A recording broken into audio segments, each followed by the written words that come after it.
This is a work from 1925 for two pianos tuned a quarter tone apart, and it's written by an insurance executive. I'm talking about the composer Charles Ives, proof that a composer can have a real job and still make incredible music. In fact, Ives turned out to be one of the most influential American composers of the 20th century.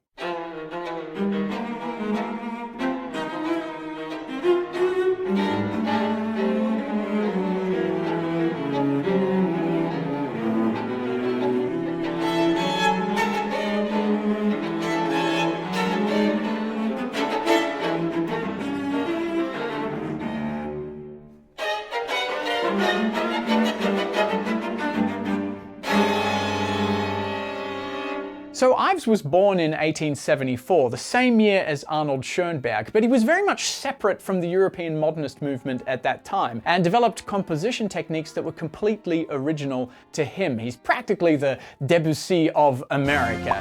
I mean, check this out. So in the example we just heard, he takes a line, he then drops it down a sounding fifth. He then takes those two lines and he drops them down a minor ninth and shoves them over a bit. Then, to top it off, he finishes with the most dissonant possible cadence he can. So, major 7, augmented octave, augmented octave, augmented octave. Put it all together and what do you get?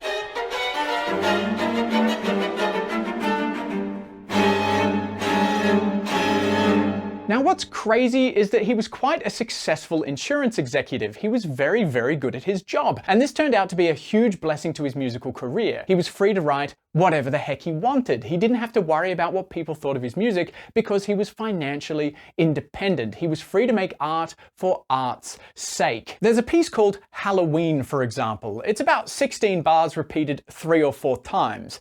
And it starts like this.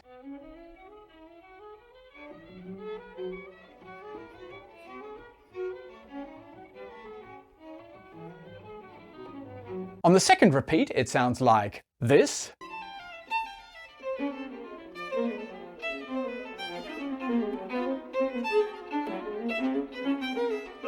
On the third repeat, it sounds like this.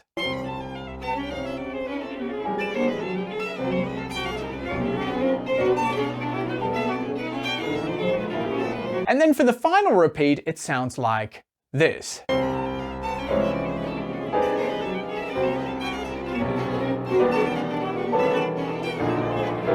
Every repeat gets more intense and has to be played faster. It's essentially an accelerando and increase in intensity from beginning to end.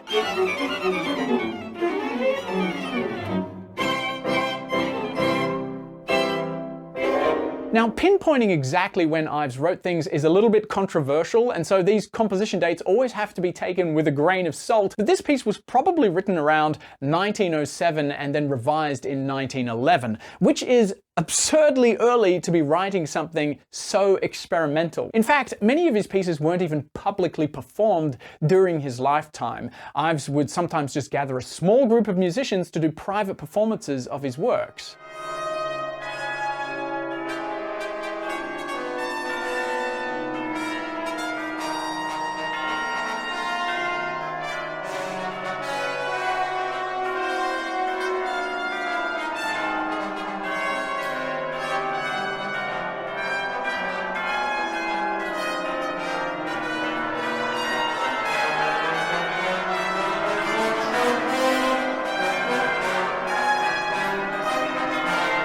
This little beauty is for trumpet, trombone, and church bells. The date of this composition, again, take it with a grain of salt, is 1901 to 1902, which is ridiculously avant-garde for that time. Highly modern music in 1901, well, it sounded like this.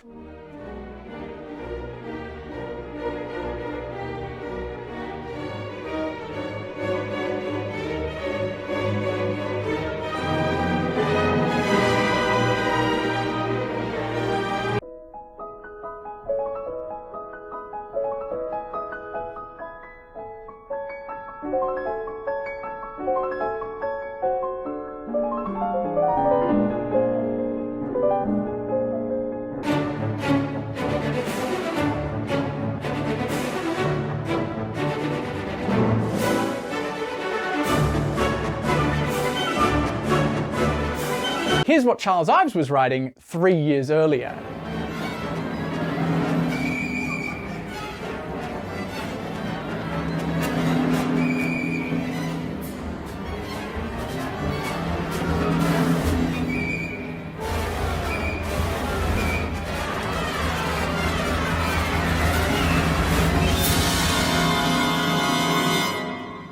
Yale-Princeton football game is literally a piece about a Yale-Princeton football game. It's a programmatic piece, and if you listen carefully, you can hear chants and cheering, songs and marches, as well, of course, as the referee's whistle. This type of composition is sometimes referred to as music collage, where you take all sorts of juxtaposing musical ideas or quotes and you bring them all together, similar to a collage in the visual arts. And Ives was a champion at this. Collage technique appears everywhere in his music.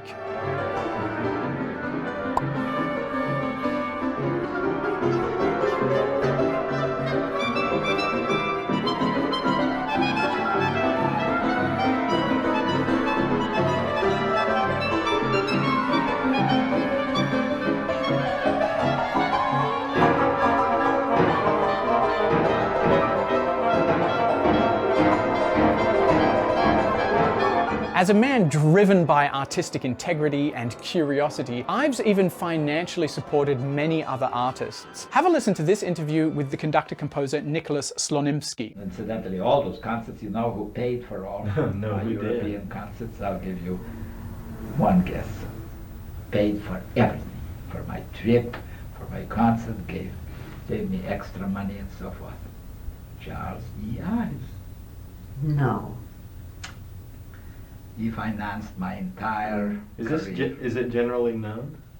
No. That's phenomenal. I wondered what he did with I mean, he had so much money, and I wondered. No, he didn't. But he did. Didn't he? No. It seemed like he did. No, from all you read relatively speaking, among composers, he supported new music entirely.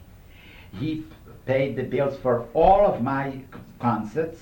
But wasn't it true he was a millionaire? No. You read that everywhere. I never heard that. I heard that. The works of Ives were largely unacknowledged during his lifetime. In 1947, as a man in his mid-70s, he was awarded the Pulitzer Prize for his Third Symphony, a symphony that was finished in 1910 but wasn't premiered until 1946. Ives gave the prize money away, half of which went to his conductor Lou Harrison, and is then famous for saying, "Prizes are for boys," and referring to the award as a badge of mediocrity. Ives wasn't interested in making average music, and so it's no wonder that almost every modern composition technique of that time can be found somewhere in his works. He used experimental harmonies, clusters, quarter tones, collage, and even aspects of serialism. So let me leave you with one final thought-provoking quote by the man himself. "Beauty in music is too often confused with something that lets the ears lie back in an easy chair. Many sounds that we're used to do not bother us, and for that reason we are inclined to call them beautiful. Frequently, when a new or unfamiliar work is accepted as beautiful on its first hearing, its fundamental quality is one that tends to put the mind to sleep."